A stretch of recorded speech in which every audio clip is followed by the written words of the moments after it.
Hey guys, my name is Birdie and welcome back to my channel. This is Clown Cows. Disclaimer. Anything I say, write, imply, or speculate on is my personal thoughts and opinions and should never be taken as fact. This channel, including in the comment section, is nothing more or less than the sharing of personal opinions and views on publicly accessible information made public by its owners.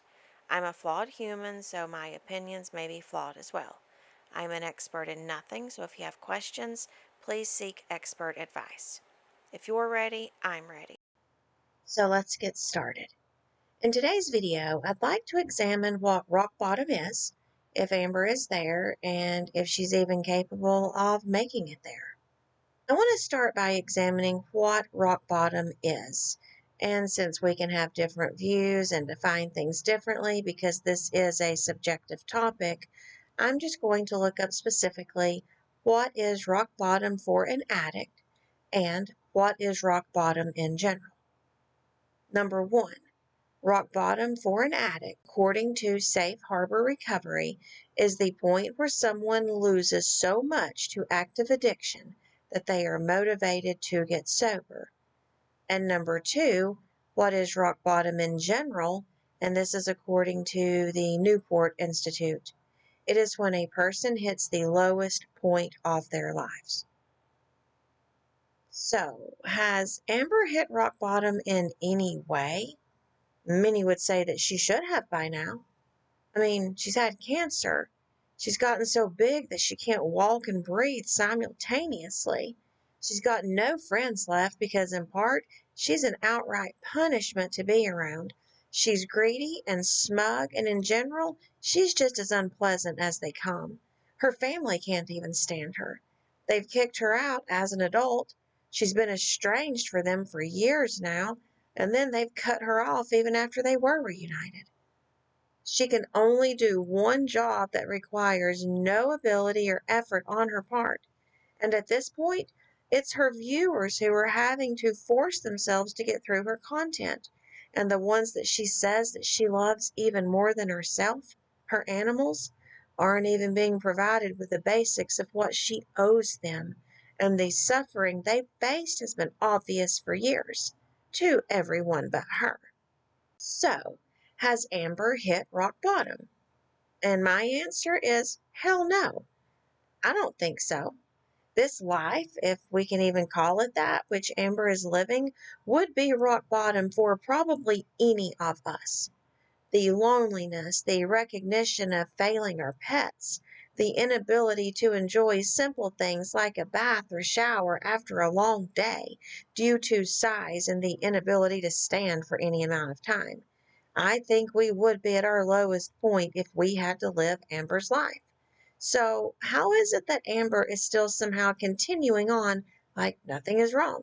And why is it that her mother, of all people, in active recovery, a decade sober, hasn't done anything to help her daughter? Christine knows the process. She knows the steps to take, the groups to reach out to in order to help her daughter to get her support, but she hasn't done anything. Why? I've got a lot of questions, and after thinking about it, this is what I can rationally conclude. Amber has not hit rock bottom for a few reasons. For one, she still has some moments of joy. She still has her food, and she still has her apartment. Those are the two most important things to her outside of her appearance. The food is her chosen dependency, and the apartment is her way of justifying her successes. Because the apartment is her way of saying she is not like the people on My 600-Pound Life. Because she lives alone and therefore is independent. Is she really independent, though? Independence means that a person is self-sufficient and capable of living without the help or needing the resources from others. So again, how is Amber independent? She sees herself living in her apartment and ordering DoorDash 6 times a day as her being self-sufficient because she's buying her goods with money that she's making from YouTube and selling sexually explicit content to feeders on other websites, in my opinion, of course.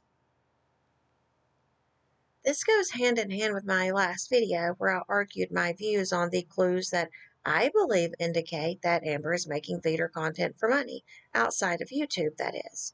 If she's doing that, is that a place of accepting herself or losing her way? Because it reminds me of another YouTuber who made content for feeders. And I honestly believe that lifestyle cost her more than just her children. I think it was what started her inevitable but rapidly approaching end. But what about Amber? Is she facing her end and does she know it? I don't think Amber has hit rock bottom because I think she still believes, or at least convinces herself, that she's independently living without caretakers. She's making her own money and therefore she's made it. She's living that American dream. Amber takes things to extremes when they're actually very minor, and she often downplays extreme situations to avoid culpability. So Amber, even with her mother who once saw her regularly and took her to run errands, would probably not see that as not being self-sufficient, but rather should see that as her mother simply doing her job.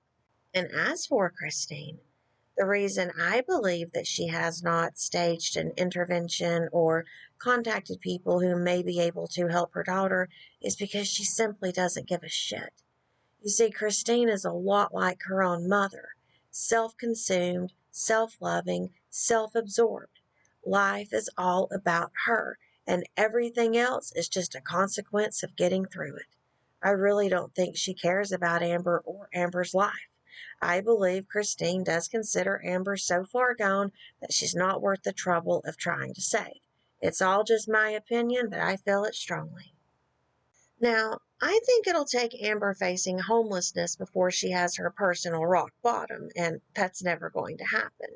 You see, Amber would have to spend several nights on the streets for it to sink in just how bad things had become, and she'd have to be hungry. She's like a trickster, at least to herself. She has a way of escaping reality long enough to pretend it's something else. That escape is achieved through food consumption, and she's gaining daily. So she's either having to escape reality more often, or she's perhaps just working overtime. Either way, it's still not rock bottom. I think rock bottom is only real for people who have a sense of awareness, people who aren't afraid to step into reality, to see real for truth, and to see truth for what it is. It's that harsh reality that is rock bottom.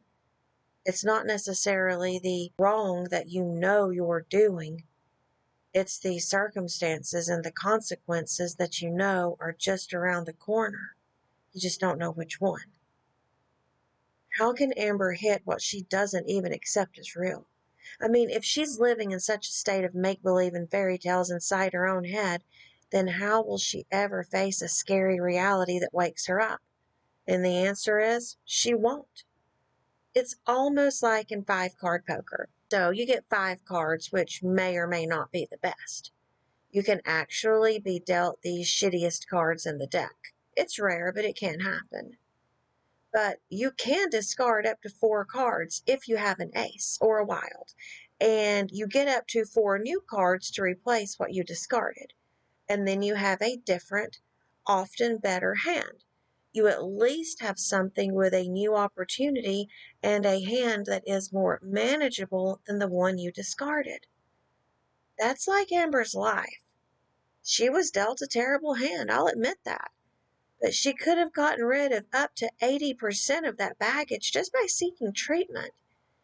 She could have gotten up to 4 new cards or prospects, outlooks, or opportunities which, even if not perfect, would have given her a new chance. But Amber chose to not only keep her crappy hand, she chose to play it over and over again, knowing that it'll always be the worst cards in the deck. How can someone either so consumed with fantasy or so uncaring of reality ever hit a point of the realization that change is required? I'm sorry for those of you who still have hope for Amber, but it's never going to happen. She's too weak. She's got to mentally be the weakest person I've ever seen, and she's also stupid. You know, Albert Einstein once said that the difference between stupidity and genius is that genius has its limits. I think that sums up Amber. She'll never change. She'll never hit rock bottom. And she'll never see her reality for the cesspool that it is. Because her fantasy knows no bounds. And she's always just a 40-piece nugget away from that great escape. What do you think? Will she ever hit the bottom? Will she ever be looking up knowing that she's only got one way out, and that's change? Is she even aware enough to be capable of such? Or is her addiction in such control of her that she'll always rise above her biggest fears because she'll never deny herself just one more bite? I have to know what you all think about this because I know a lot of you say that she just hasn't hit rock bottom yet, and she should have. After all, she faced near death when she was diagnosed with cancer in her 20s. But maybe it's not so much that she hasn't had a rock bottom yet. Maybe it's just that she's not capable of it. So she's never going to have that moment. What do you think? I hope that you all have a wonderful day. I'll see you all again really soon. Be safe, be loved, and please be kind to others. Bye for now.